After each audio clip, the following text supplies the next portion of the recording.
क्षेत्र पंचायत की बैठक में विकास योजनाओं पर हुई चर्चा।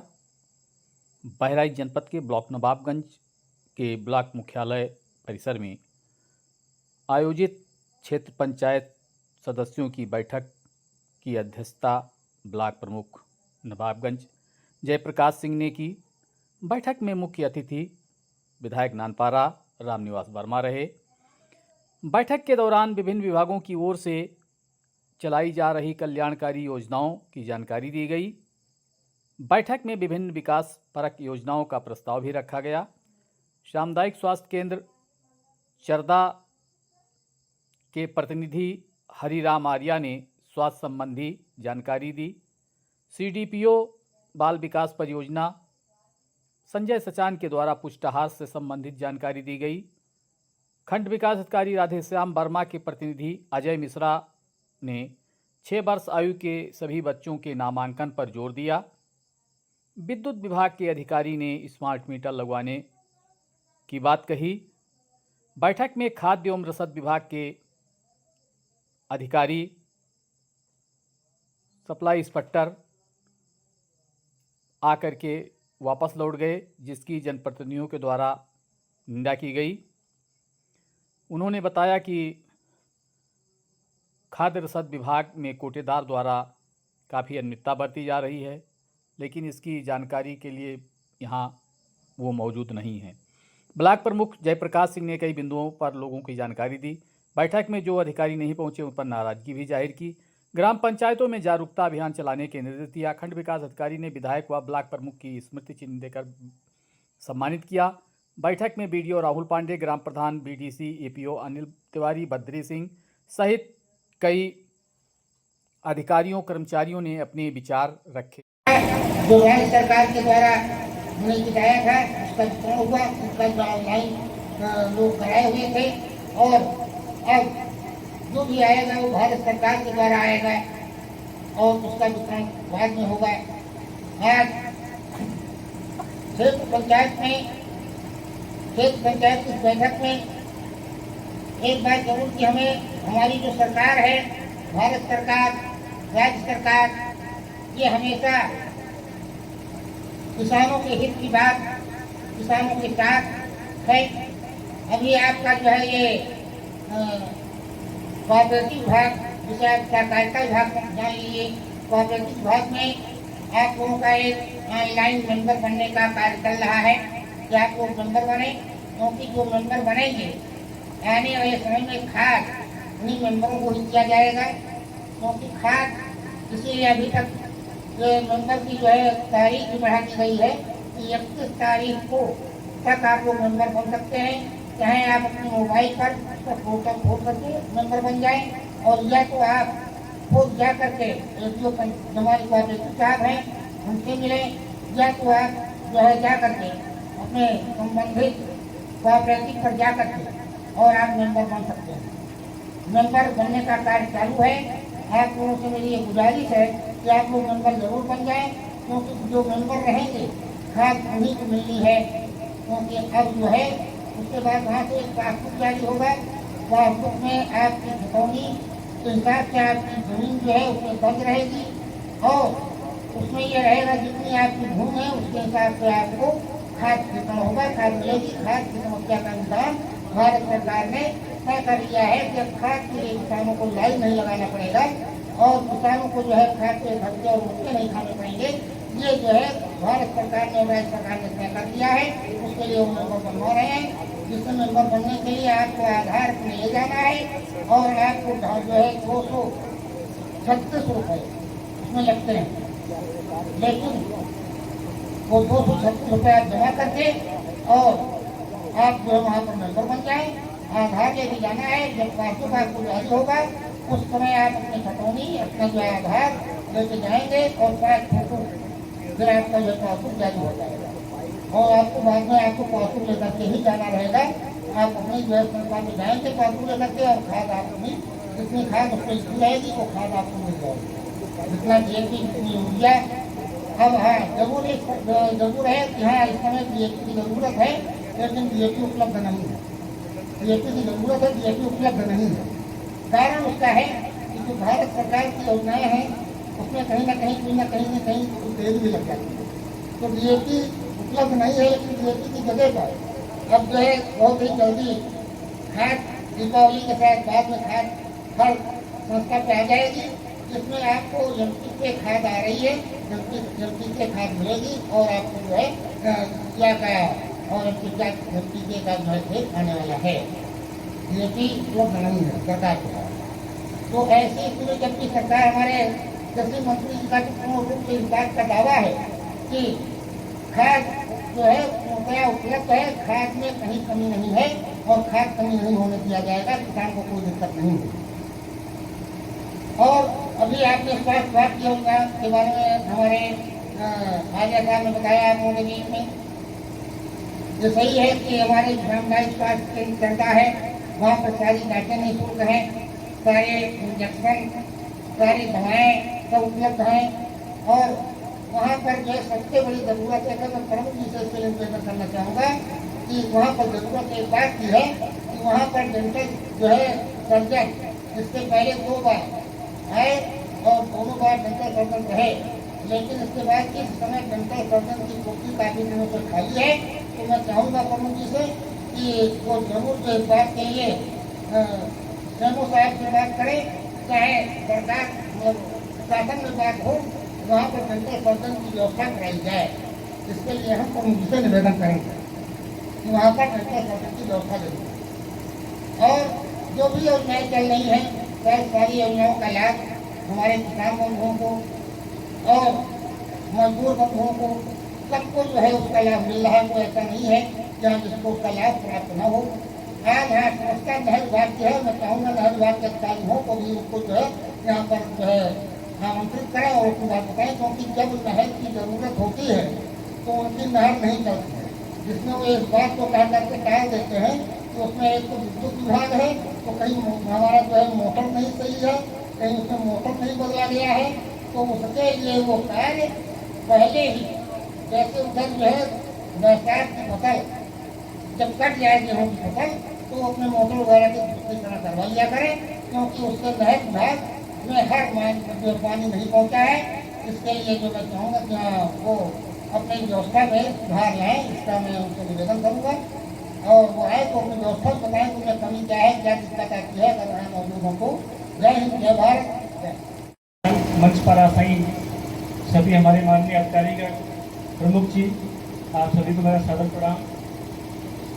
बेसिक शिक्षा विभाग में जो इसमें सबसे महत्वपूर्ण योजना है वो है डीबीटी, डायरेक्ट बेनिफिट ट्रांसफर।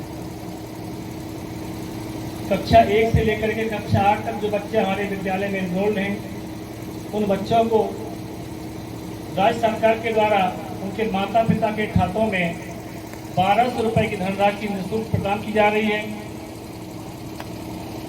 उस धनराशि का प्रयोग उस बच्चे के यूनिफॉर्म के लिए, बैग के लिए और उसमें 200 रुपये उस बच्चे के लिए स्टेशनरी के लिए भी किया जा रहा है। तो मेरा आप लोगों से अनुरोध है कि उस पैसे का प्रयोग बच्चे के ऊपर ही करें, क्योंकि बहुत सारी ऐसी सूचनाएं प्राप्त बच्चों के द्वारा ही होती हैं कि सर जी पैसा तो आया था, लेकिन वो पैसा पापा हमारे दूसरे मद में खर्च कर दिए, खाद में खर्च कर दिए, कहीं दूसरे खर्च कर दिए। तो मेरा अनुरोध है आप लोगों से कि उस पैसे का प्रयोग बच्चे के लिए ही करें। उनको यूनिफॉर्म दिलवाएं, जूते दिलवाएं, बैग दिलवाएं, स्वेटर और प्लस स्टेशनरी। वो भी केवल आपको कापियाँ लेके देनी है। निःशुल्क पाठ्य पुस्तक राज्य सरकार के द्वारा उपलब्ध कराई जा रही हैं। इसके साथ साथ मिड डे मील योजना भी चल रही है हमारे यहाँ। प्रत्येक दिन मेनू के अनुसार दोपहर में गर्म पका हुआ भोजन बच्चों को दिया जा रहा है। जो किशोरी बालिकाएं हमारे यहाँ कक्षा 6 से 8 की, उनके लिए निःशुल्क सैनिटरी पैड उपलब्ध कराए जा रहे हैं। मिशन कायाकल्प के अंतर्गत विद्यालय का जो भौतिक वातावरण बहुत ही सुंदर हो गया है। ये बहुत बड़ी योजना थी राज्य सरकार की, उसमें बहुत बड़ा योगदान हमारे प्रमुख जी का है, ग्राम प्रधान लोगों का है, आदरणीय वीडियो सर का है। बहुत ही ज़्यादा ध्यान दे करके हमारे लगभग सारे विद्यालयों में सारे काम पूर्ण हो चुके हैं। इंफ्रास्ट्रक्चर बहुत अच्छा है, प्रशिक्षित अध्यापक हमारे पास हैं, किसी तरह कोई कमी नहीं है। निपुण भारत मिशन के अंतर्गत जो योजना हमारी चल रही है, जिसके अंतर्गत 2026-27 तक कक्षा 1 और 2 में पढ़ने वाले बच्चों को जो निपुण लक्ष्य निर्धारित किए गए हैं उनको पूर्णता प्राप्त कराया जाएगा। 2023-24 में जो हमारा निपुण आकलन हुआ था राज्य सरकार के द्वारा कराया गया, थर्ड पार्टी के द्वारा, उसमें जो हमारा रिजल्ट आया था वो जनपद बहराइच का आया था 19% जो स्कूल हमारे निपुण हुए थे, और जो 2024-25 में आकलन हुआ उसमें जो हमारा निपुण विद्यालय का रिजल्ट आया वो आया है 53%। ये बहुत बड़ी उपलब्धि है। इसमें काफ़ी हद तक सहयोग हमारे सम्मानित जो ग्रामवासी हैं, अभिभावक के बच्चों को उनका है कि आप लोग प्रतिदिन बच्चों को विद्यालय भेज रहे हैं। बस एक विनती है आप लोगों से कि थोड़ी सी कमी आ रही है, वो है बच्चों के आधार को लेकर के। जिन बच्चों के आधार कार्ड नहीं बने होते हैं उन बच्चों के माता पिता के खाते में वो 1200 रुपये धनराशि क्रेडिट नहीं हो पाती है, क्योंकि वो मैंडेटरी कर दिया गया है। जब तक बच्चे का आधार नहीं होगा तब तक वो 1200 रुपये धनराशि उस बच्चे के माता पिता के खाते में नहीं पहुंच पाएगी। एडमिशन तो बच्चे का बिना आधार के होता है, उसमें कोई रोक टोक नहीं है। 6 वर्ष से लेकर 14 वर्ष तक के जितने बच्चे उस ग्राम सभा में होते हैं, जो सेवी क्षेत्र विद्यालय का होता है, सभी का एडमिशन किया जाता है। आधार कार्ड बनाने की जो योजना, जो प्रक्रिया है, उसमें आप लोग जान रहे हैं कि एक जन्म प्रमाण पत्र की आवश्यकता होती है। बिना जन्म प्रमाण पत्र के आधार कार्ड अब नहीं बन पाता है। पहले क्या था कि विद्यालय के प्रधानाध्यापक के हस्ताक्षर के द्वारा एक प्रमाण पत्र दे दिया जाता था, उसके वो वहाँ अपलोड हो जाता था और आधार कार्ड बच्चे का जनरेट हो जाता था। अब वो पोर्टल व्यवस्था बदल दी गई है, वो बिना जन्म प्रमाण पत्र के जारी नहीं हो पाता। तो माननीय प्रमुख जी से मेरा अनुरोध है कि जन्म प्रमाण पत्र की प्रक्रिया थोड़ी सी ब्लॉक स्तर से जटिल है। कई गार्जियन सर बार बार अपना एफिडेविट तहसील से लेकर के आते हैं, महीनों चक्कर लगाते हैं, जारी नहीं हो पा रहा है। मेरे ही हम अपनी सर ग्राम पंचायत की बात कर रहे हैं जहाँ मैं तैनात हूँ, वहाँ की कई गार्जियन दौड़े हैं, क्या समस्या उनको आ रही है, उनका जन्म प्रमाण पत्र जारी नहीं हो पा रहा है। मेरा अनुरोध है अगर थोड़ी सी व्यवस्था सही हो जाए तो बच्चों के आधार कार्ड बन जाएंगे। तो मेरा आपसे अनुरोध है कि थोड़ा जन्म प्रमाण पत्र की प्रक्रिया अगर सही हो जाए। सर मेरा किसी पे आरोप लगाना नहीं था, बस ये थोड़ी सी प्रोसेस अगर सही कर दी जाए तो गार्जियन बार बार चक्कर न लगाए, उसको उस 1200 रुपये का धनराशि का फायदा मिल सके। तो इसके अलावा एक योजना हमारे यहाँ चल रही है, डीबीटी की हम आपसे बात कर चुके हैं, एमडीएम की बात हो चुकी है, निपुण भारत की बात हो रही है। तो निपुण भारत में बाल वाटिका से लेकर कक्षा 2 तक एक निपुण लक्ष्य निर्धारित किए गए हैं। वो निपुण लक्ष्य का मतलब है कि वो एक सबसे छोटे स्तर की जानकारी बच्चे को होनी चाहिए, जो एक मानदंड है कि ये इतना आना चाहिए बच्चे को। तो आप लोगों से अनुरोध है कि बच्चा जब आपका घर जाए तो एक बार उस बच्चे की कॉपी जरूर देख लीजिए कि स्कूल में जो आज पढ़ाया गया है तो बच्चे ने लिखा है कि नहीं लिखा है। सरकार की मंशा है कि सरकार उस व्यक्ति तक पहुंचे जो अंतिम पायदान पर खड़ा है। उसी कड़ी का एक हिस्सा है क्षेत्र पंचायत की बैठक, क्योंकि आप जुड़े होते हैं जनता से और आपसे जुड़े होते हैं ब्लॉक प्रमुख, खंड विकास अधिकारी या ग्राम पंचायत विकास अधिकारी। तो सीधी बात है कि जब आप अपनी राय देंगे, जनता से फीडबैक लेंगे, तभी यहाँ तक बात पहुंचेगी।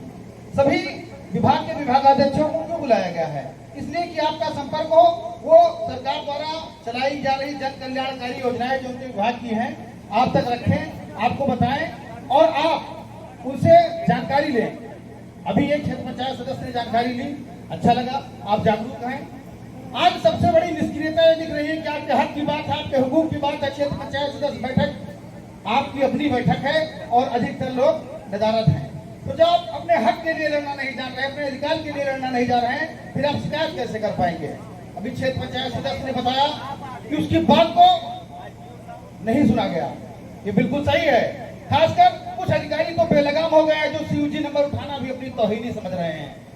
मैंने देखा है कि कुछ ही अधिकारी है जो सीयूजी नंबर उठाते हैं, बाकी जवाब देना दूर, कार्यवाही तो बहुत दूर की बात है, फोन तक नहीं उठाते हैं। ये हमारी आपकी निष्क्रियता है, अन्यथा काम कैसे कोई नहीं करेगा। भारत एक प्रजातांत्रिक देश है, काम तो करना ही पड़ेगा, काम करने के लिए ही आप बनाए गए हो। लेकिन ये हमारी आपकी निष्क्रियता है। आज जब संवाद होना है, बात होना है अधिकारियों से, माननीय प्रमुख जी से, तो प्रधान जी हमारे गायब है, क्षेत्र पंचायत सदस्य गायब हैं, तमाम जन कल्याणकारी योजनाएं बताई जा रही हैं। अभी जैसे कि सीडीपीओ साहब बता रहे थे, अब चूंकि सीडीपीओ साहब के सामने भी एक मजबूरी है, इनके पास सुपरवाइजर नहीं है, शायद जैसा कि हमारे सुनने में आया है। अब बेचारे सीडीपीओ साहब क्या कर लेंगे, पूरे क्षेत्र से अगर आप शिकायत भी करोगे तो उनके पास अगर वो हैंड ही नहीं है तो क्या कर पाएंगे। तो इन बातों को हमको आपको तो उठाना है, वो तो कई बार पत्र लिख चुके हैं, लेकिन हमको आपको भी इस बात को उठाना है कि सुपरवाइजर की नियुक्ति की जाए। अभी स्वास्थ्य विभाग के डॉक्टर साहब लोग बोल रहे थे, कोई नहीं बोला कि चरदा सीएचसी में बच्चों के डॉक्टर नहीं है या महिला डॉक्टर नहीं है। आप लोगों ने सवाल उठाया। महेश विश्वकर्मा जी जब से सीएचसी अधीक्षक हुए, बहुत सारी व्यवस्थाएं सुधरी हैं, आयुष्मान कार्ड बढ़िया तरीके से बने हैं, तमाम व्यवस्थाएं हो रही हैं। लेकिन इन सब बातों को संज्ञान में लीजिए कि जो व्यवस्थाएं नहीं हैं उन पर भी आप ध्यान आकर्षण करिए। जैसा कि शिक्षा विभाग के लोग बोल रहे थे तो आपने सवाल उठाया। सवाल उठाना आपका धर्म है, क्योंकि जब व्यक्ति शिक्षित होता है तो सवाल करता है, शिक्षा इस सवाल को जन्म देती है। शिक्षित है, अन्यथा चुपचाप आप बात सुनेंगे और अपने घर चले जाएंगे। क्षेत्र पंचायत की बैठक का मुख्य उद्देश्य यही है कि जन कल्याणकारी योजनाओं की जानकारी आप तक पहुंचे, क्या विकास हुआ है, क्या होना है, कैसे होना है और क्या आवश्यकता है, क्योंकि आवश्यकता आविष्कार की जननी है।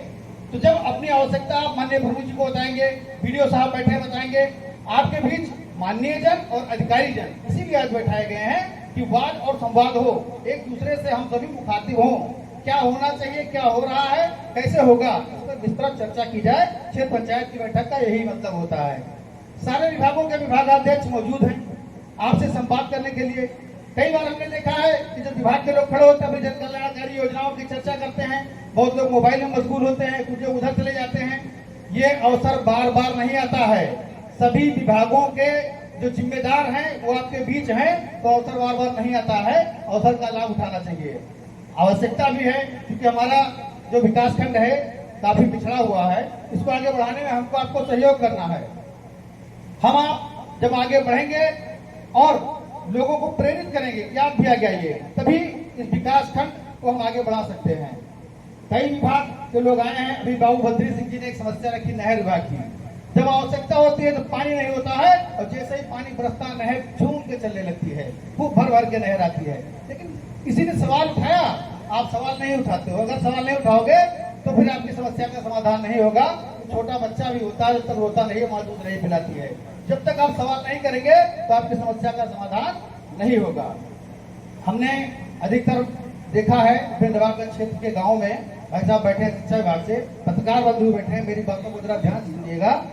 बहुत ऐसे शिक्षक हैं जो विद्यालय में हाजिरी भी नहीं बनती है। कोई जौनपुर से सिग्नेचर बना रहा है, कोई सुल्तानपुर से, माननीय प्रमुख जी संज्ञान में लीजिएगा, कोई सुल्तानपुर से सिग्नेचर बना रहा है, कोई अमेठी से बना रहा है।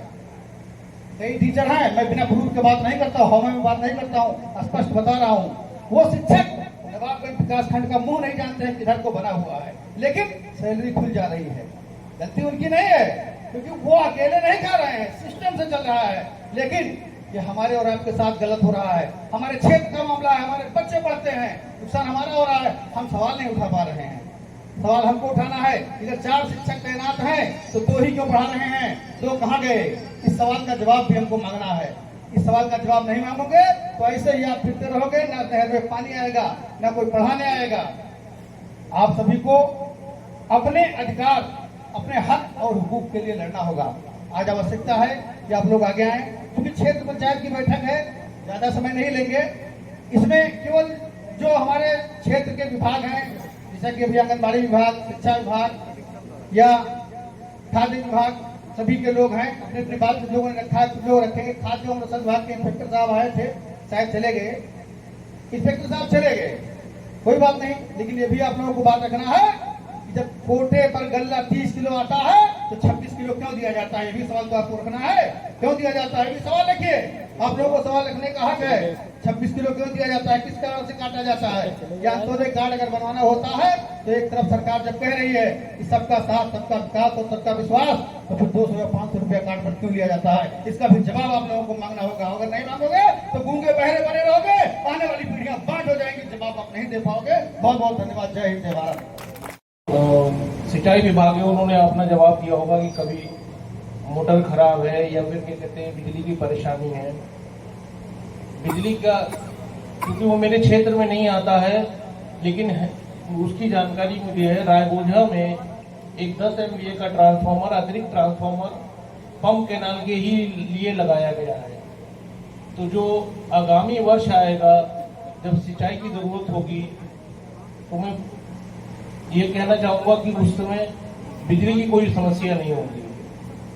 अभी इस ब्लॉक के अंतर्गत 2 बिजली घर आते हैं, एक साहबा बिजली घर आता है, एक नवाबगंज बिजली घर आता है। इन दोनों बिजली घरों में टोटल साहबा बिजली घर के अंतर्गत 25 जो ट्रांसफार्मर हैं उनकी क्षमता वृद्धि करी गई है। विभिन्न प्रकार के, जैसे 25 kVA से 63 kVA किया गया है और 63 से 100 kVA किया गया है। साहबा रुपैडिया में 2 मोबाइल ट्रालियां दी गई हैं, एक 630 kVA की, एक 400 kVA की। अभी कई और ऐसे गांव हैं जिसमें जो 25-26 जो हमारा वित्तीय वर्ष है उसमें कई ट्रांसफार्मर की क्षमता वृद्धि होना है। अभी वर्तमान में केंद्र सरकार की तरफ से एक योजना चल रही है स्मार्ट मीटर की।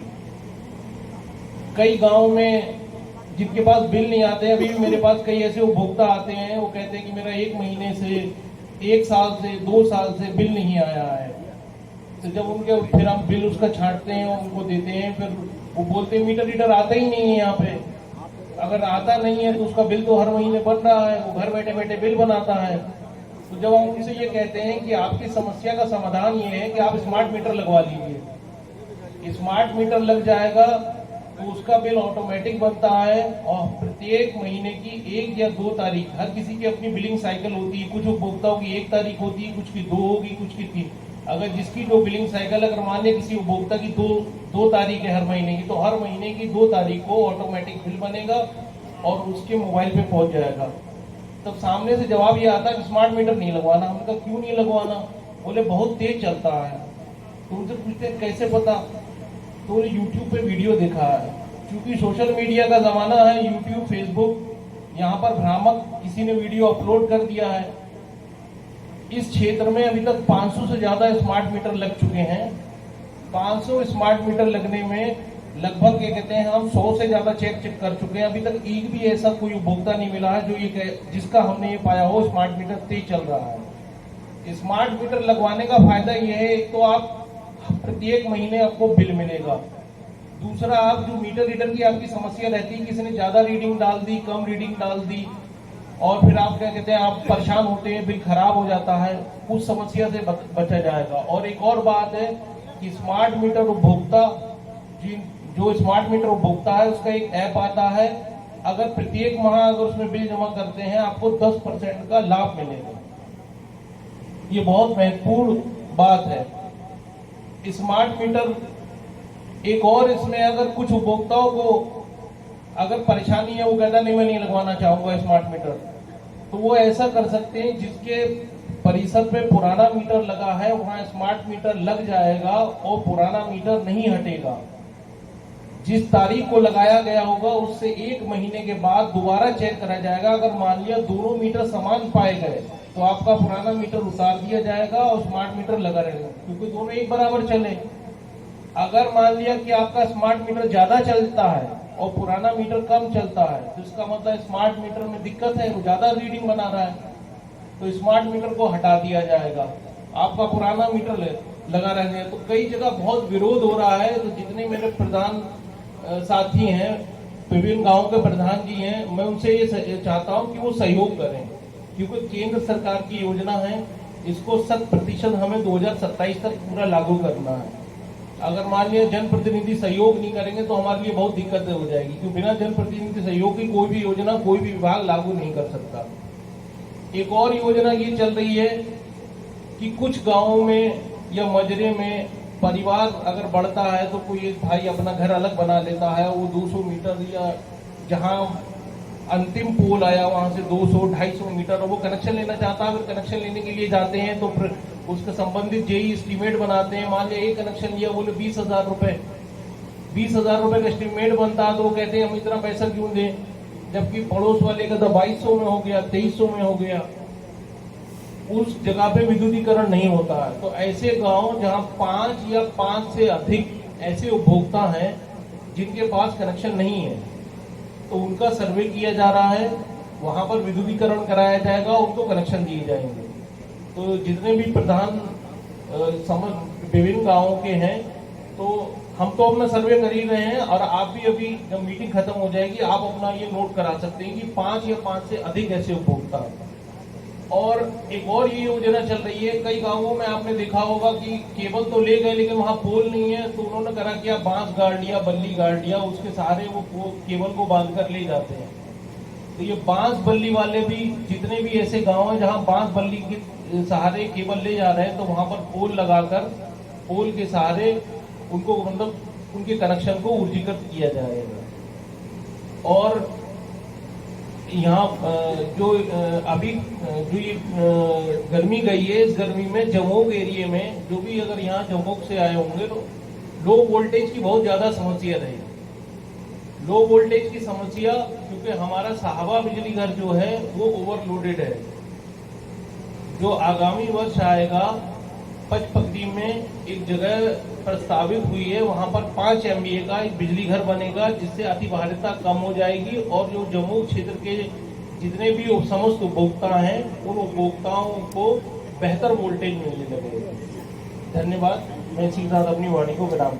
वृद्धावस्था पेंशन योजना में वित्तीय वर्ष 2024-25 में 5,553 लोग पेंशन पा रहे हैं। अब ये बढ़कर 6,477 हो गई है। 1,424 पेंशन इस वित्तीय वर्ष में बढ़ी है। इसी तरह निराश्रित महिला पेंशन योजना 2024-25 में 4,437 थी, अब वो बढ़कर 4,897 हो गई है।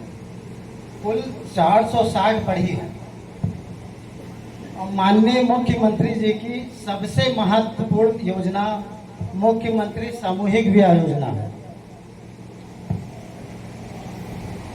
इसमें पहले धनराशि जो थी 35,000 रुपए थी, खाते में जाती थी, टोटल 51,000 थी, अब वो बढ़कर 1 लाख रुपए हो गई है। तो 60,000 खाते में जाएगी, 25,000 का सम्मान मिलेगा और 15,000 खान पीन के लिए होता है, टोटल 1 लाख होता है। इसमें मुख्यमंत्री सामूहिक विवाह में लगने वाले प्रपत्र, पिता या माँ का आय प्रमाण पत्र जो 2 लाख तक मान्य है, आधार कार्ड और परिवार रजिस्टर नकल, लड़की का आधार लगेगा, बैंक खाता, परिवार रजिस्टर की नकल और एक फोटो, लड़के पक्ष का आधार कार्ड, परिवार रजिस्टर की नकल और एक फोटो। किसी को कोई समस्या हो तो हमारा मोबाइल नंबर भी नोट कर सकता है, 7007-684-632। धन्यवाद और अभिनंदन।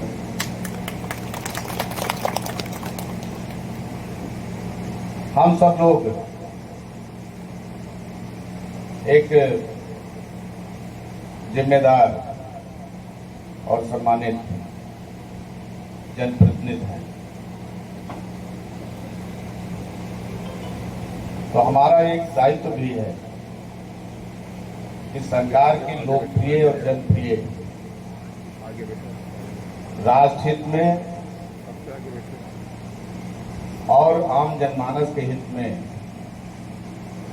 जो कदम उठाए जाएं उसकी हमें चर्चा भी करनी है। और चर्चा इस हिसाब से करनी है कि उसको एक जन आंदोलन का रूप देना है और सरकार के पक्ष में खड़े होना है, सरकार के फैसले के साथ।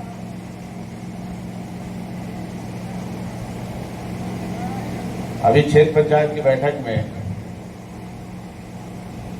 जो भी विषय आए होंगे उस पर चर्चा हो गई होगी। वित्तीय वर्ष जो बीत चुका है और जो वर्तमान में वित्तीय वर्ष चल रहा है, सभी विभागों की महत्वपूर्ण विषय आ गए होंगे। लेकिन जो सबसे बड़ा कदम हमारे लोकप्रिय प्रधानमंत्री जी के द्वारा जीएसटी रिफॉर्म को हुआ है, आप लोगों ने बहुत अच्छा स्लोगन है, घटी जीएसटी मिला उपहार, धन्यवाद मोदी सरकार।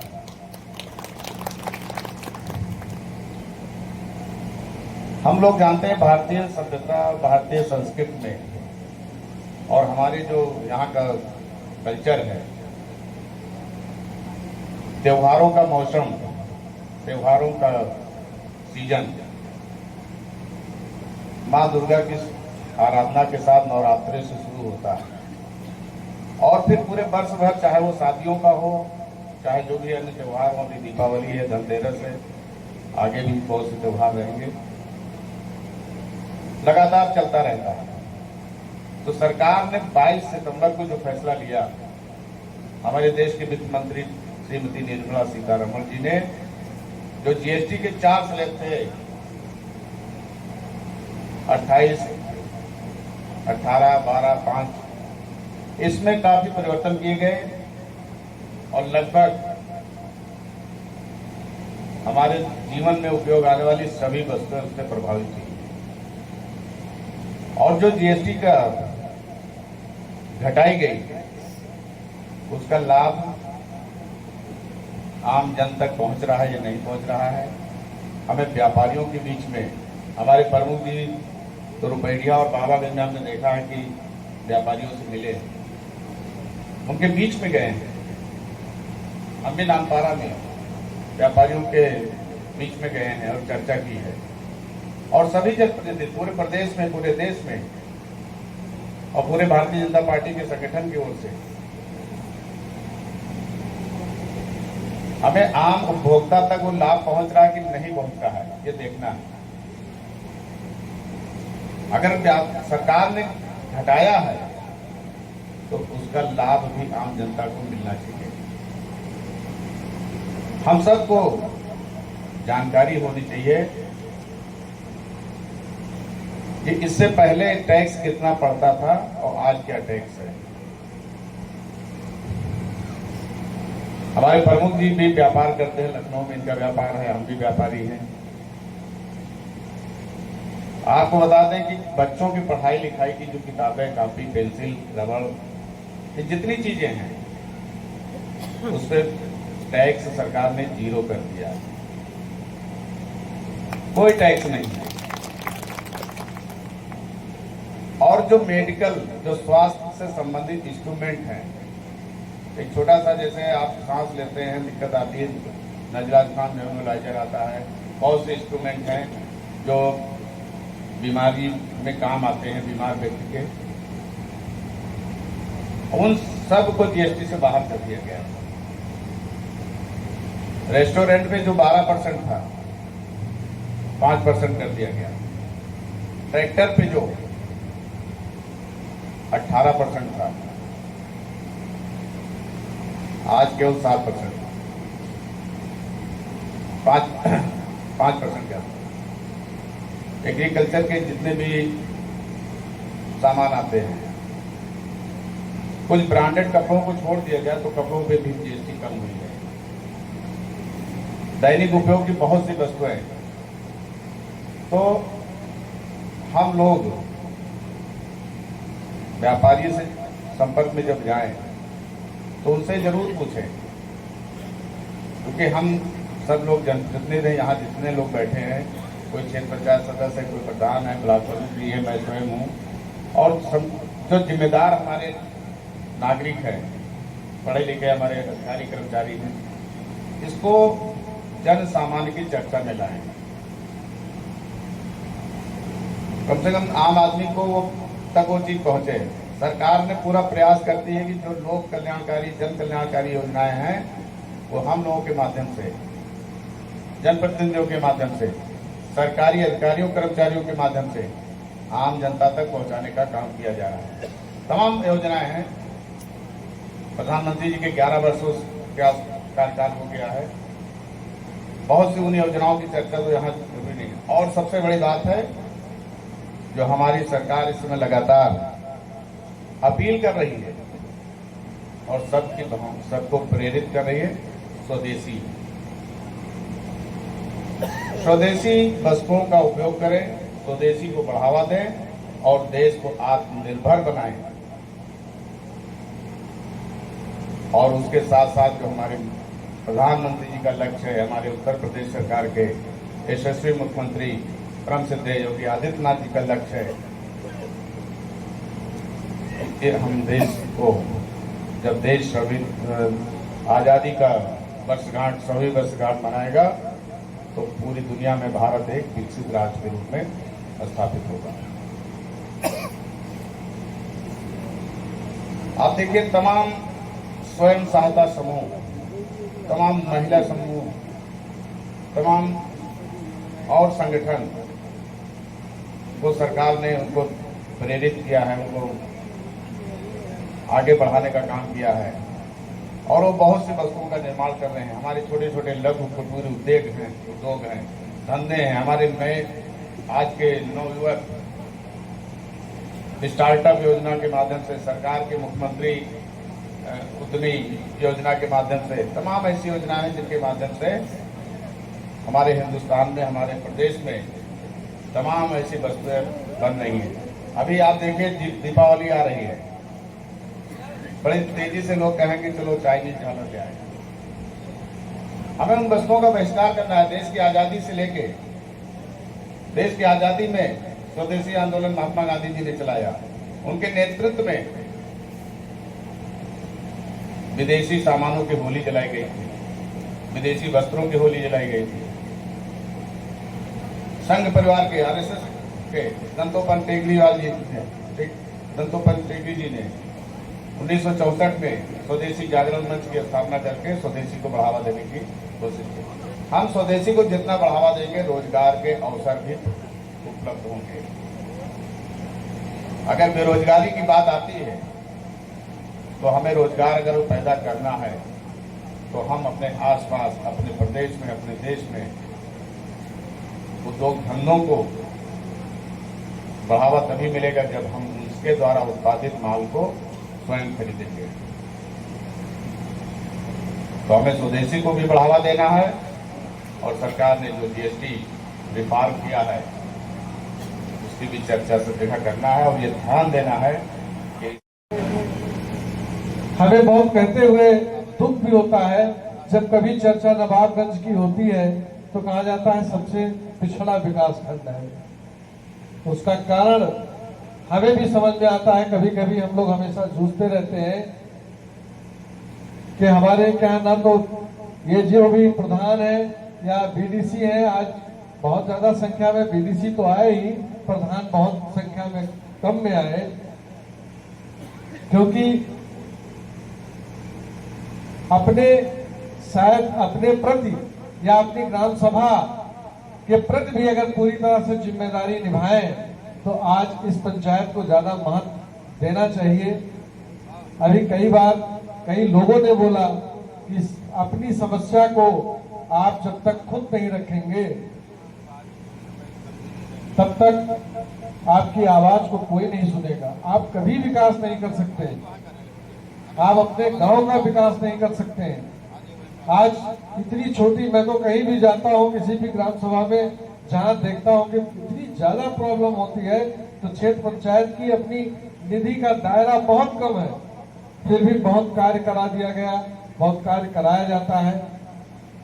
लेकिन थोड़ी सी जागरूकता हो अगर तो आप अपनी बात को आगे बढ़ के जरूर रखेंगे। बिजली विभाग कभी भी, मुझे लगता है जब कभी भी क्षेत्र पंचायत की बैठक की जाती है तो बहुत कम आता है, आज आया है। हम लोग अपनी बात भी उनके सामने रखे हैं। आप लोग भी हमेशा तत्पर रहिए। आप ये मान के चलिए, ग्राम पंचायत नींव होती है इस राष्ट्र की। आप देखेंगे कोई भी विकास का कार्य होगा तो ग्राम सभा से ही शुरू होती है। क्षेत्र पंचायत आपकी आवाज को जिले तक पहुंचाने के लिए एक व्यवस्था है। पंचायती राज लागू किया गया केवल देश के विकास के लिए। आज ये त्रिस्तरीय पंचायती राज न होता तो आप सोचिए कैसे विकास हो सकता था देश का, नहीं हो सकता था। आज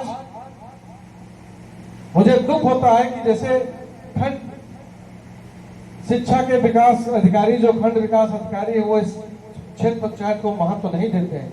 नहीं आया जो कोई ऐसा सिस्टम नहीं है जिससे उनके ऊपर कार्रवाई की जा सके, क्योंकि सब जब आप सुसुप्ता अवस्था में हैं तो अधिकारी भी सुसुप्ता अवस्था में रहेंगे।